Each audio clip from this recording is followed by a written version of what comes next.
Hai, you ready with me? Hari ni saya nak masak tumis pucuk Ajinomoto. Okey, jom kita start. Siapa yang tak kenal pokok Ajinomoto? Inilah pokok Ajinomoto. Pucuk Ajinomoto ni rasa dia like macam pucuk ubi tau. Okey, so next kita akan gorengkan telur. Lepas tu kita kirai-kirai sikit macam scramble macam tu.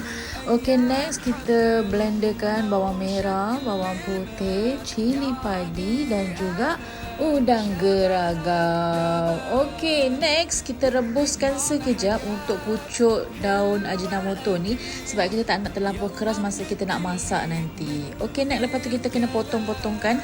Ini depends, kalau korang nak potong-potong, tak nak potong pun tak apa. Next kita tumiskan yang bahan-bahan yang kita dah blender tadi tu. Lepas tu kita perasakan juga dengan saus tiram, cukup rasa Ajinomoto dan juga garam. Garam jangan terlampau banyak sebab pucuk Ajinomoto aku tu tidak begitu banyak untuk single portion yang makan. Okey, so next lepas tu kita masukkan pucuk daun Ajinomoto dan juga telur goreng tadi yang kita dah scramble. Okey, lepas tu kita masukkan air asam bagi dia rasa masam-masam sikit, bagi dia kick sikit. Okey, dah siap masak tumis pucuk Ajinomoto. Selamat mencuba korang.